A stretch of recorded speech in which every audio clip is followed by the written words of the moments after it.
Hi everybody, welcome to The Storyteller. What if I told you that one of the biggest failures of my career, and there have been quite a few, turned out to be the single moment that changed everything for me? Well, I want you to picture this. Mumbai, 1994.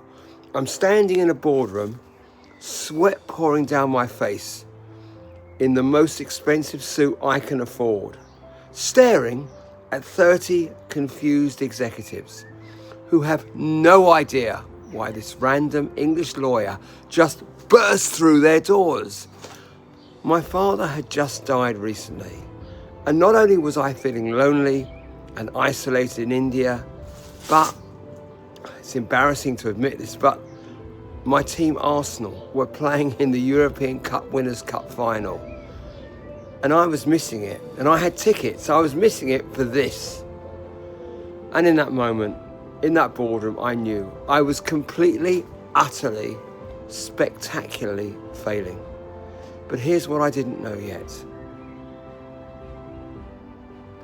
Let me take you back to the beginning of this story. Because sometimes, the best stories, well, they start with the worst beginnings. It was the late 1980s, and I just started my own very, very small law firm.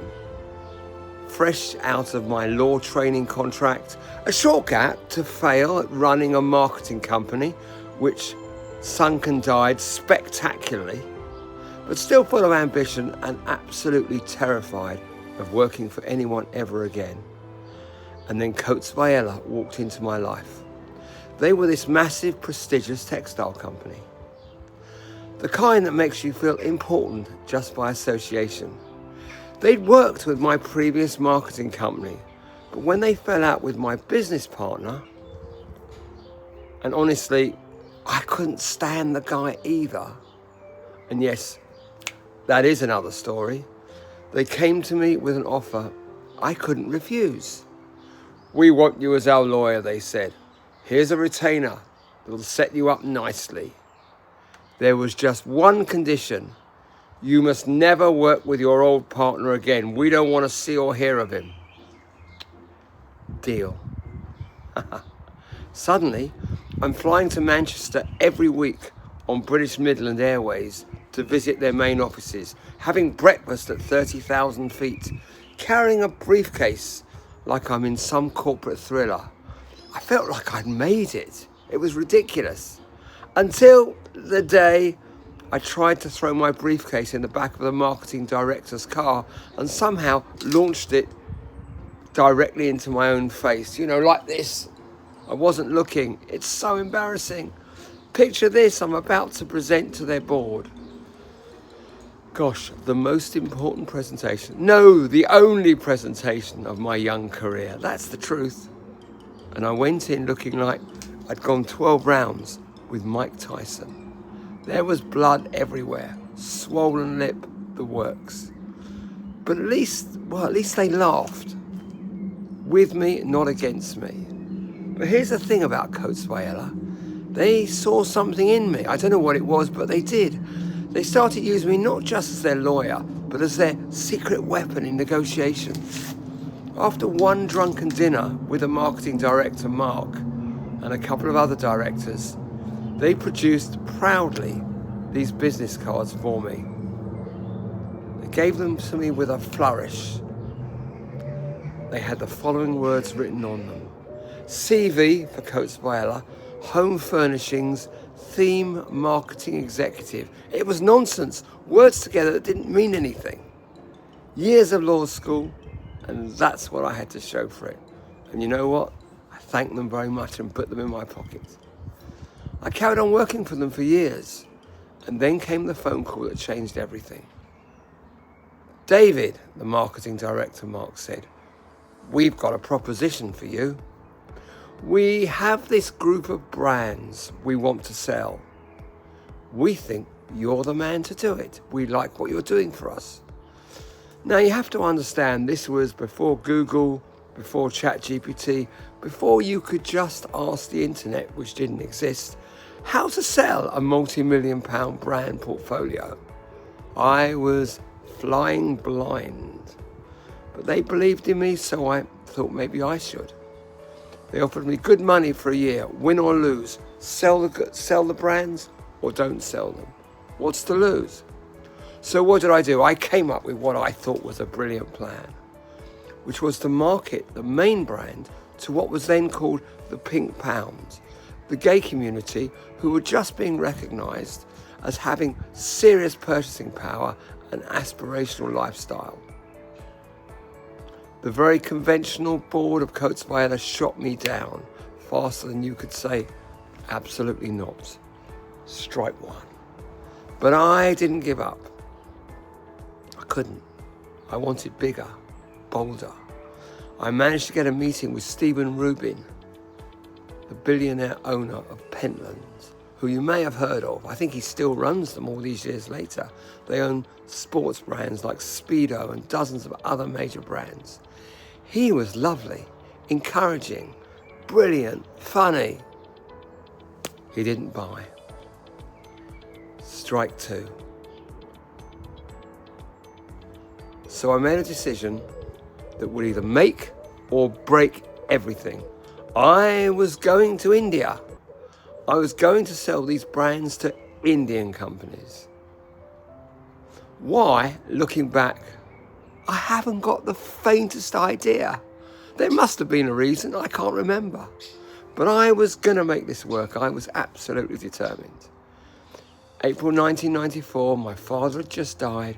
Arsenal, my beloved Arsenal, were playing in the European Cup Winners' Cup final, the biggest match in years, and me, I was on a plane to Mumbai, wearing my best suit, carrying a briefcase full of hope and brand information, with absolutely no idea what I was doing. Mumbai, it was overwhelming. I hadn't been there before. The heat was unbearable, but I kept that suit on because I wanted to look professional. Also, it was the only suit I had there.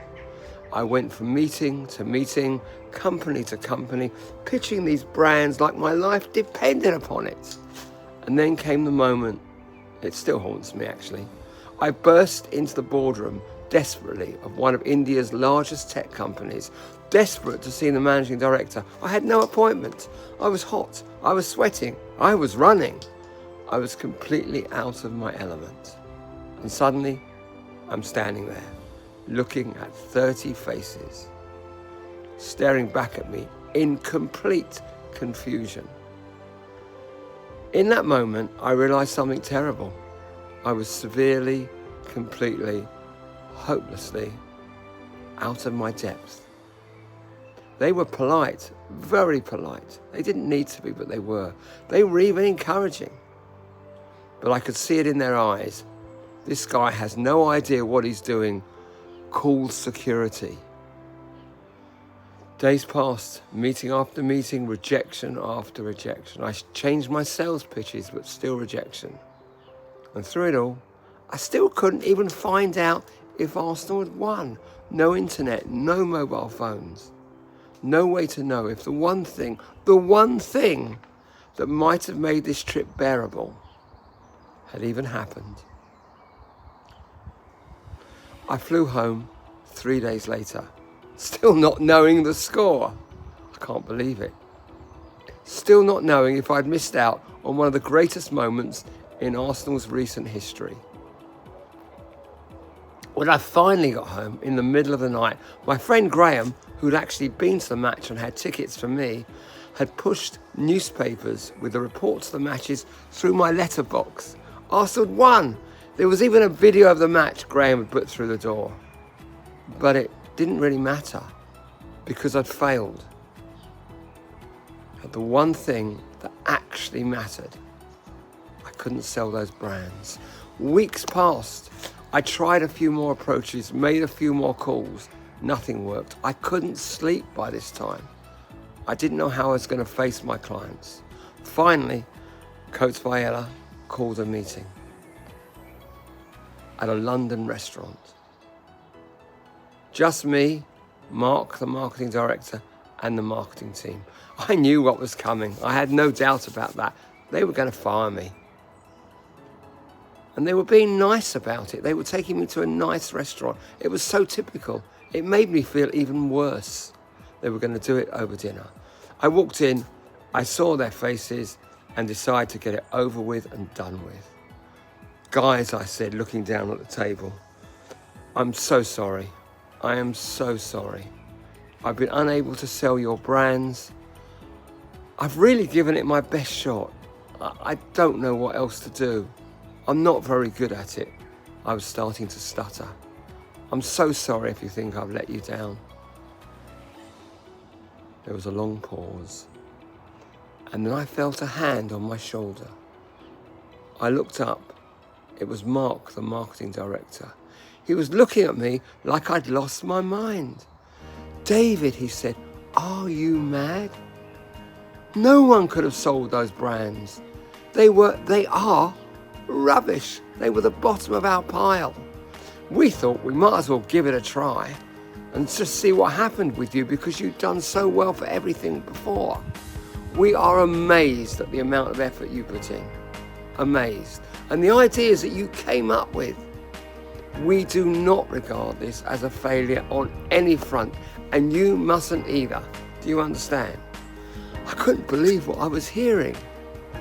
They toasted me. Like they gave me a new retainer. They treated me like I just conquered the world. It was incredible. Amazing. That failed trip to India led to years more work with them. And Arsenal, yeah, they'd won 1-0. Alan Smith scored. But you don't care about that, do you? I've probably watched that video 100 times since. But here's the thing. I walked into that restaurant convinced I was about to get fired. I'd prepared my apology speech. I was ready to hand back the retainer. But they saw something I couldn't see. They saw someone who'd flown halfway around the world, worn a suit in 40-degree heat, and walked into boardrooms where he had no business being. They didn't care about the results. They cared about the effort I'd made. Sometimes, not always, not even mostly, but sometimes your best shot is enough, even when it doesn't feel like it, even when you think you failed completely. Thank you. Thanks for joining me for another story that just needed telling. If you enjoy this tale, well, there are plenty more where that came from. From courtroom battles with music legends to life lessons learned at 35,000 feet. Each story here will change how you see the world, just a little bit maybe. Hit subscribe to catch the next story because sometimes the best tales find you when you least expect them.